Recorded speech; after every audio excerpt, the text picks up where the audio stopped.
جی گل سنو اتوں اگے کتنے ہوں گے اتوں اور اگے کتنے ہوں گے اچھا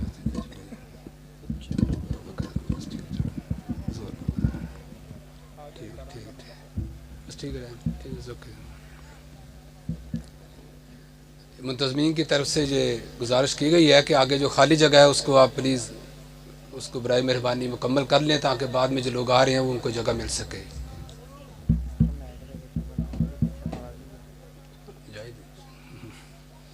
الحمدللہ رب العالمین والصلاة والسلام علی سید الانبیاء والمرسلین اما بعد فاعوذ باللہ من الشیطان الرجیم بسم اللہ الرحمن الرحیم الا ان اولیاء اللہ ولا خوف علیہم ولا هم یحزنون.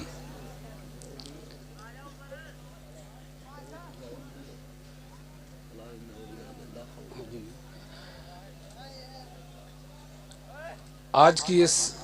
بابرکت مجلس اور اس محفل کے اندر جتنے بھی لوگ شریک ہیں اللہ رب العالمین دین سے قرآن و سنت کی تعلیمات سے ان کی محبت کو قبول فرمائے. خاص طور پر محترم حافظ عبدالستار صاحب مرحوم جن کا صدقہ جاریہ ان کا بیٹا جس نے آج اتنی زبردست محفل کا انعقاد کیا ہے اللہ رب العالمین کی قبر کو روشن فرمائے اور ان کی جتنی بھی حسنات تھی اللہ رب العالمین کو قبول فرمائے. میں کوئی لمبے چوڑے خطاب کے لیے نہیں صرف اپنی حاضری لگوانے کے لیے یہاں پہ بیٹھا ہوں. ایک دو باتیں عرض کرنا چاہوں گا. اللہ رب العالمین نے نبی اکرم صلی اللہ علیہ وسلم کے ذریعے دین اسلام کو ہم تک پہنچایا اور آپ صلی اللہ علیہ وسلم نے اپنے قول اور اپنے عمل سے اس دین کو مکمل طریقے سے صحابہ کرام رضوان اللہ علیہ اجمعین کی جماعت تک پہنچا دیا. صحابہ کرام کے بعد اس وقت سے لے کے آج تک اگر ہم پوری اسلامی تاریخ کو دیکھیں تو جو جماعت جس نے سب سے زیادہ دین کے لیے محنت کی اگر ہمیں نظر آتی ہے تو وہ محدثین کی جماعت ہے. ان لوگوں کا کیا کہنا ہوگا یا ہم کیا کہہ سکتے ہیں ان کا تذکرہ جب کرتے ہیں کہ جنہوں نے نبی صلی اللہ علیہ وسلم کے ایک ایک فرمان یا ایک ایک حدیث کو حاصل کرنے کے لیے ہزاروں میلوں کا سفر پیدل طے کیا ہو. آئے تو وہ کہتے ہیں بڑے بڑے دعویٰ کرتے ہیں چلے کاٹنے والے بھی ہیں جنگلوں میں جانے والے بھی ہیں جنہوں نے دین کے لیے شاید ایک ذرہ کے برابر بھی کام نہ کیا ہوگا لیکن وہ لوگ جنہوں نے نبی اکرم صلی اللہ علیہ وسلم کے ارشادات عالیہ ان کو اکٹھا کرنے کے لیے ہزاروں میلوں کا سفر طے کیا. اور جہاں تک بھی تاریخ کے اندر آتا ہے کہ ایک دفعہ حضرت عبداللہ بن مبارک رحمۃ اللہ علیہ وہ ایک اپنے استاد کے پاس گئے. ایک مہینے کا سفر کر کے جب اپنے گھر واپس پہنچے تو انہیں علم ہوا کہ ان کے استاد کا قلم ان کے پاس رہ گیا ہے. ایک مہینہ کی مسافت طے کر کے دوبارہ اپنے استاد کا قلم واپس کرنے کے لیے اس کے پاس پہنچتے ہیں. کتنے ایسے محدثین تھے جنہوں نے رسول اللہ صلی اللہ علیہ وسلم کے فرامین گرامی قدر کو لکھا ہزاروں شاگردوں تک پہنچایا اور اپنی پوری زندگی اس بات کے لیے صرف کر دی کہ نبی صلی اللہ علیہ وسلم کے دین کی حفاظت کی جا سکے کہ یہ دین جس کی حفاظت کا ذمہ تو اللہ نے لیا ہے لیکن محدثین کو اور اہل حدیث اس کے اصل میں وارث تھے. اور یہی وجہ ہے کہ تاریخ کا ایک بہت بڑا محدث حضرت سفیان ثوری رحمۃ اللہ علیہ وہ یہ بات کہا کرتے تھے کہ الملائکۃ حراس السماء واہل الحدیث حراس الارض. لوگوں اللہ نے آسمان کی حفاظت کے لیے فرشتوں کو پیدا کیا اور اس زمین کے اوپر دین کی حفاظت کے لیے اللہ نے اہل حدیث کو پیدا کیا. نبی صلی اللہ علیہ وسلم کی حدیث کی کلیکشن آپ صلی اللہ علیہ وسلم کے فرامین سے محبت اس سے بڑی مثال کیا ہوگی کہ کسی دنیا کی آدم علیہ السلام سے لے کے اب تک کسی کی شخصیت کی ذات اتنی مکمل طریقے سے اس کی ہسٹری یا اس کے افکار یا اس کے خیالات یا اس کا اوڑھنا بچھوڑنا زندگی گھر کی زندگی باہر کی زندگی محفوظ نہیں جتنی نبی پاک صلی اللہ علیہ وسلم کی سیرت طیبہ آپ کی حیات طیبہ ہے. رسول اللہ صلی اللہ علیہ وسلم کی زندگی کو کیسے محفوظ رکھا گیا؟ کیا ہم اندازہ لگا سکتے ہیں کہ آج 1500 سال گزرنے کے بعد بھی نبی اکرم صلی اللہ علیہ وسلم کی زندگی کے وہ سارے دور جن کو صحابہ اکرام نے اپنی آنکھوں سے دیکھا، قلم بند کیا، یاد کیا، آگے لوگوں تک پہنچایا، وہ اسی طریقہ سے محفوظ ہیں؟ کبھی ہم نے غور کیا کتنی ایسی احادیث ہیں جس میں یہاں تک ایک تو یہ ہے کہ نبی پاک صلی اللہ علیہ وسلم نے یہ فرمایا یا یہ کیا،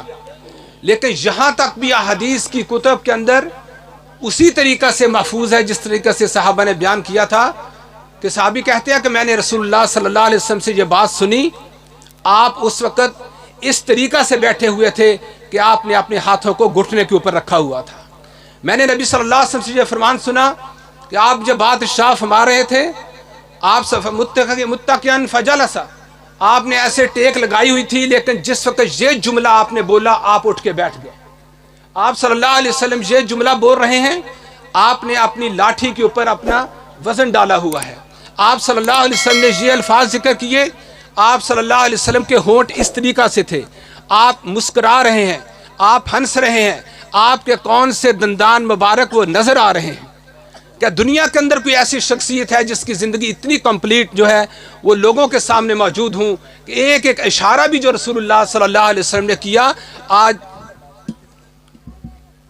نبی اکرم صلی اللہ علیہ وسلم کی زندگی، حتیٰ کہ آپ نے سواری کے اوپر کیسے بیٹھے، کون سا پاؤں آپ نے پہلے رکھا بعد میں رکھا، سواری کے اوپر آپ نے کیا الفاظ ذکر کیے، سواری کے اوپر آپ کے پیچھے کون بیٹھا ہوا تھا، آپ نے کیا نصیحت کی،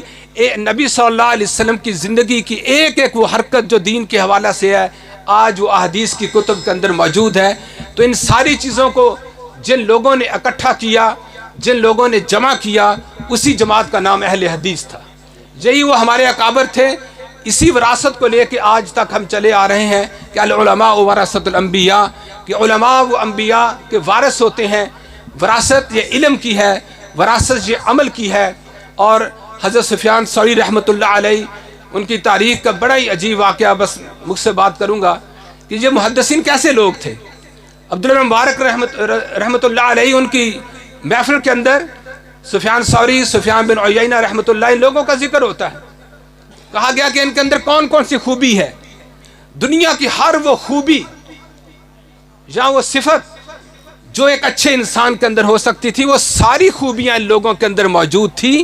اور باوجود کوشش کے سینکڑوں لوگ موجود ہیں، کوئی ایک خامی بھی ان لوگوں کی کوئی ذکر نہیں کر سکا۔ اور یہ وہی سفیان ثوری رحمۃ اللہ علیہ تھے کہ جس وقت 9 سال کی عمر میں سب سے پہلے انہوں نے حج کیا، تو ہر میدان عرفات کے اندر یہ دعا کرتے ہیں، اللہم لا تجعل آخر عہدک منک، کہ اے اللہ یہ میرا حج جو ہے اس کو آخری حج نہ کرنا۔ اور اس کے بعد ان لوگوں کی دعا کیسے قبول ہوتی ہے کہ اپنی زندگی میں انہوں نے اس کے بعد 79 حج، یعنی کہ ٹوٹل 80 زندگی میں حج کیے، اور ہر سال یہی دعا کرتے تھے۔ آخری سال جس وقت انہوں نے اپنا 80واں حج کیا، یہ دعا نہیں کی، اور ان کا شاگرد ان سے پوچھتا ہے کہ استاد محترم آپ نے اس سال یہ الفاظ نہیں کہے، تو کہنے لگے کہ مجھے یہ حیا آ رہی تھی کہ رب العالمین کہیں گے کہ اس کا دل ابھی تک نہیں بھرا، لیکن اس کے چند مہینوں کے بعد پھر ان کی وفات ہو جاتی ہے۔ تو یہ ساری بات کرنے کا مقصد یہ ہے کہ آج ہم یہاں پہ جو جمع ہیں، کس لیے کہ ہم اللہ اس کے رسول کی بات سنیں، اور اللہ اس کے رسول کی بات کو سننا یہ کوئی معمولی بات نہیں ہے۔ اس کے لیے وقت نکالنا، چند منٹ بیٹھنا، تھوڑی سی کوشش محنت کرنا، اگر تو مقصد صرف کھانا کھانا ہے تو یہ زندگی کا ایک انتہائی ناکام ترین فیصلہ ہوگا۔ اور اگر مقصد یہ ہے کہ ہم جائیں گے اللہ اور اس کے رسول کی بات سنیں گے، تو اس حصے میں نبی پاک صلی اللہ علیہ وسلم کا وہ فرمان سامنے ضرور رکھیں کہ آپ صلی اللہ علیہ وسلم نے ارشاد فرمایا، نظر اللہ امر سمع مقالتی فحفظها۔ آپ صلی اللہ علیہ وسلم دعا دے رہے ہیں کہ اللہ تعالیٰ اس آدمی کو خوشیوں بھری زندگی نصیب کرے کہ وہ ہمیشہ تر و تازہ رہے، کہ جو میری ایک بات کو سنتا ہے اس کو یاد کرتا ہے اور پھر دوسروں تک پہنچا دیتا ہے۔ آج کے پروگرام کے اندر معلوم نہیں ہم کتنی باتیں سیکھ سکتے ہیں، سمجھ سکتے ہیں، گھر والوں کو، پڑوسیوں کو، یا جہاں جہاں بھی ہم پہنچا سکتے ہیں۔ اگر ہم پہنچائیں گے تو ہم نے اسی وراثت کا حق ادا کیا جس کو صحابہ کے بعد تابعین اور محدثین کی جماعت وہ لے کے چلی تھی۔ اللہ رب العالمین ہمیں سمجھنے کی اور عمل کی توفیق عطا فرمائے۔ جزاکم اللہ خیرا۔